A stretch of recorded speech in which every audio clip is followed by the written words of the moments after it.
Hay uno que yo he llamado últimamente momento constitutivo colonial. Y lo pienso usando la idea de momento constitutivo de Zabaleta, ¿no? Un momento donde se articulan las diferentes dimensiones de la vida social para producir un tipo de civilización y de sociedad por largo tiempo.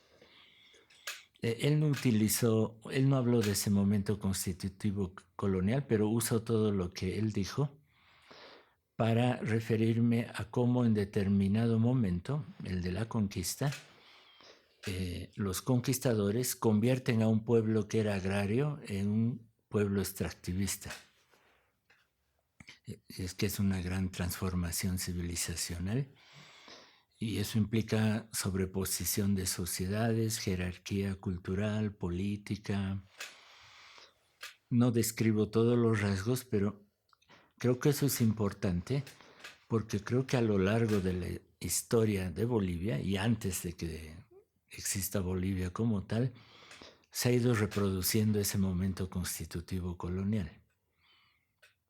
Normalmente hablamos de los momentos constitutivos ya de la nación boliviana, digamos, ¿no? Pero en lo que hoy es Bolivia, sigue recreándose este momento constitutivo colonial y que claramente se ve en el hecho de que seguimos siendo un país extractivista, incluso mucho más que antes, ¿no?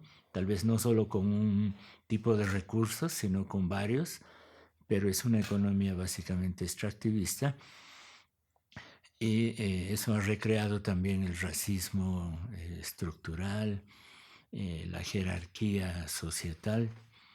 Entonces ese es un momento que creo que hay que tener en cuenta, es decir, cómo la dimensión colonial sigue presente en la realidad boliviana. El bicentenario es una coyuntura para reflexionar acerca del país que somos, ¿no? De las situaciones que vivimos políticas, el debacle del MAS ahora, por ejemplo, pero también desde la historia ver en el proceso un poco en larga duración, ¿no? O sea, ¿qué significa la independencia, no? Yo estudié en la Flaxo y tuve de profesora a Heraclio Bonilla, y Heraclio Bonilla se fue a enseñar en Colombia, en la Universidad Nacional de Colombia, así que le hicieron una entrevista a la Televisión Nacional de Colombia y le dijeron, profesor Bonilla, ¿y qué significa para los indios la independencia? Y Bonilla les dice, así de manera muy brusca, digamos, es el día más negro para los pueblos indígenas. Yo siempre recuerdo tres elementos que cabría la pena enfatizar.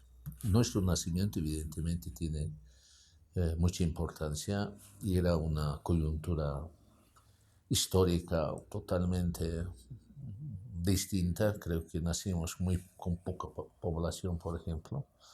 Pero de ahí creo que si hubo, digamos, la independencia, los sistemas de dominación fundamentalmente seguían siendo polarizadas en términos, digamos, más de raza, etnia. Yo creo que eso no se pudo superar. Este es un elemento.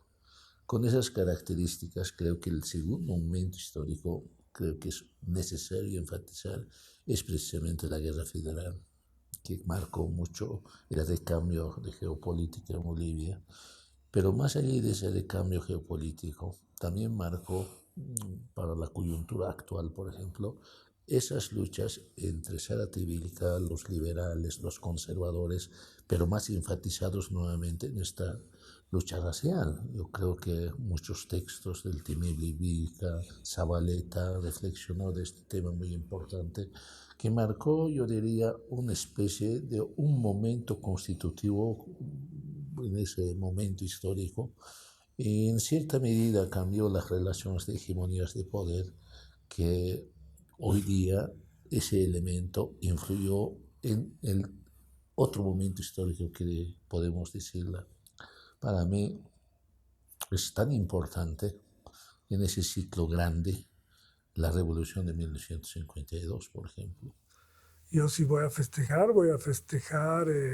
los 100 años de la revolución del 52.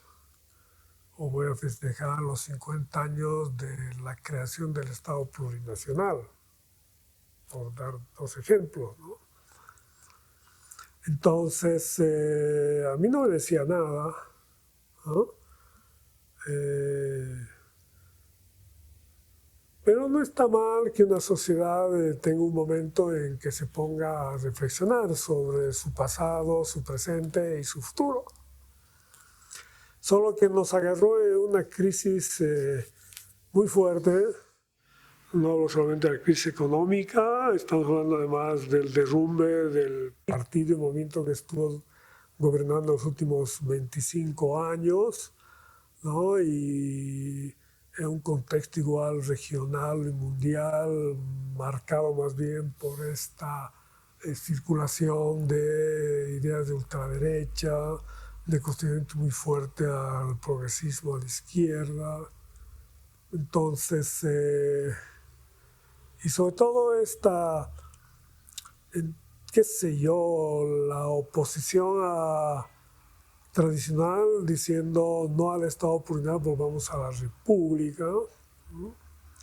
El MAS y sus actores más importantes, bien poniendo en un lugar secundario el Estado plurinacional, que es posiblemente el logro más importante de todo el proceso de cambio.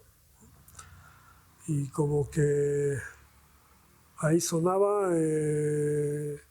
Bolivia como un enunciado sin referente, ¿no? Sin referente.